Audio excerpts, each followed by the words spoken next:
football time again here in the Delta, and now we are joined by one of our assistant coaches, the offensive coordinator, Mr. Joel Williams, who comes back to Delta State after a few years away. And Coach, good to have you back. Just talk about when Coach Cooley called you wanted to come with him up here to Delta State, and what made you come back to the Delta? There was no choice when Coach Cooley called. I was ready to come back, put a fork in it. It's done. Let's roll. And I really enjoyed it here from 02 to 04.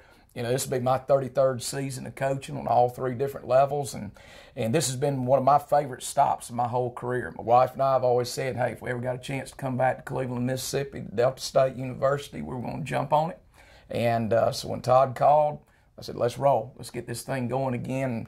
And I'm just tickled to be back. It's a great town. It's the friendliest place I've ever lived. Just good people here all around the city of Cleveland on this campus.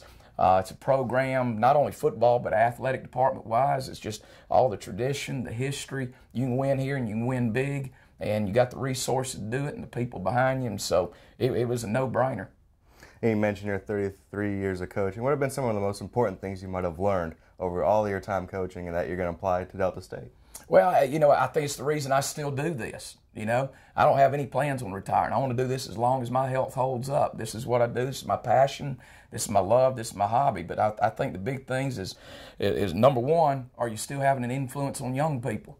To me, I told my offensive lineman just the other night in a meeting, I said, one of my greatest joys in coaching, why I still do it, is guys that are 10, 15, 20 years ago that you coach, they call, and they let you know that they're a successful husband. They got a great family. They've been a good father. I remember just this past summer, I got a call from an offensive guard, played for me on a championship football team 15 years ago. He said, hey, Coach, you remember me? I said, yeah. What you doing now? He said, well, I'm now commander of a battleship in Tokyo Bay. I got 3 kids, and the things that you taught me, I'm using on this ship every day. That's why you do it, and that's the things you want to keep relaying. So as long as you can influence young people and you enjoy doing what you're doing and there's a passion for it each and every day in your heart when you get out of bed, because you don't hop up and go, man, I got to drag myself to work. No, I'm going because I love what I do and I love being around those kids. And we're fortunate here. We got great youngins to work with. I got 12 offensive linemen that are some of the best kids I've ever been around. And so they're what motivate me every day, not me motivating them. And anyone who wants to know about your offensive philosophies can look at the numbers last time you were here at Delta State and the offensive juggernaut that you put together. Let's talk about where you picked up your philosophy and applying it to this group of guys, having that high-flying style of football. Well, we start with the theory of, let's stretch the field. I honestly believe there's a reason the field is 100 yards long and 53 and some odd yards wide. Offense wasn't designed to play in a phone booth. I think you're supposed to use every piece of grass on that field. How do you stretch a field? You stretch it vertically through the passing game. You stretch it horizontally through formation. You throw in some motion. And then one of the big things that's a little bit different than last time I was here is the tempo that we're going. We're going to see if we can snap it faster in Oregon, And so I think when you combine all those things with really good football players, that's the key. We can all draw up football plays, We design them to score and all that. But great players make it a great offense. And so we feel like we got the core and the nucleus of some great players here, plus also recruiting and getting great guys in here to execute that offense.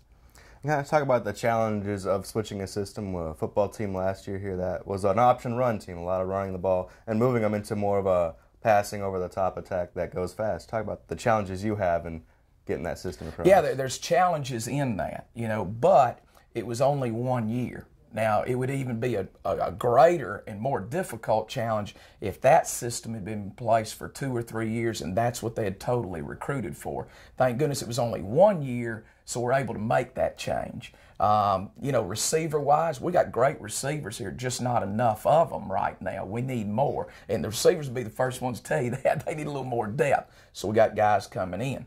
Quarterback-wise, there is a change, and philosophy there and what style quarterback we're looking for. We need the drop-back guy. The thing you got to realize, and that's probably the most difficult position, the thing you got to realize, we are NCAA Division II. Sure, everybody in the country would want that guy that's dual threat. He can run and throw equally. Well, those guys are playing in Division I football right now. So we make the decision here, do you take a guy that can run, throws okay, or do you take the guy that can really rip the football that maybe running is not his forte. We lean toward that. We want the guy that can throw the football, because this is modern age. You got to throw when you want to, not when you have to, in order to win in modern football. So we take the guy as a thrower. Offensive line-wise, probably the biggest challenge there is I've got a ton of really good centers and guards, not many tackles. We recruit specific positions. We recruit tackles, we recruit guards, we recruit centers, where the previous kind of philosophy, I think, was offensive linemen.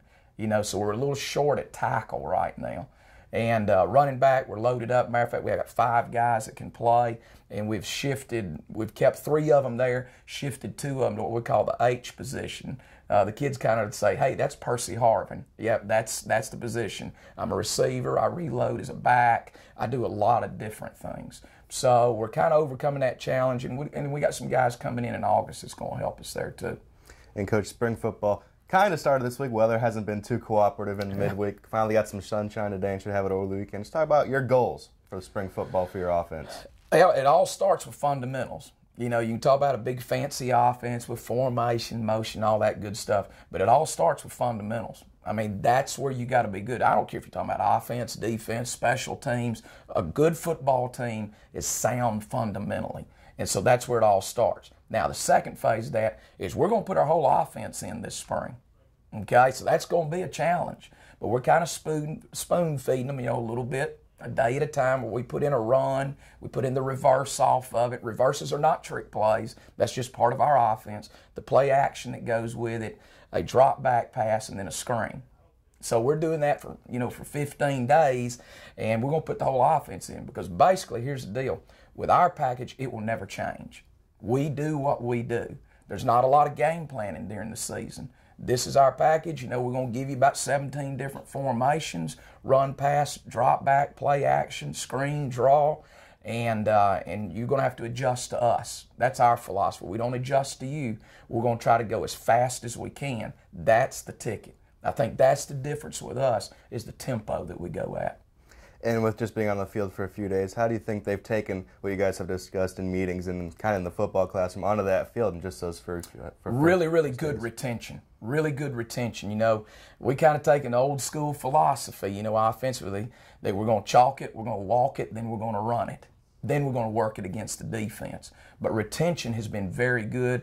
I just tell them every day, hey, come in like a bunch of sponges and let's just keep soaking it up. And so far it's been good. We hope we don't, as we rock along, that it doesn't all start running together. But right now, all of that's been pretty good. It will be nice to get some good weather where we can string days together. What you worry about are those 1 or 2 day lapses because of the weather. So hopefully it's going to be good weather now, and we can string some things together and see what it looks like. Well, Coach, we appreciate you joining us today. Good luck throughout the spring, and nice to have you back in the Delta again. Hey, glad to be back. Let's go Statesmen.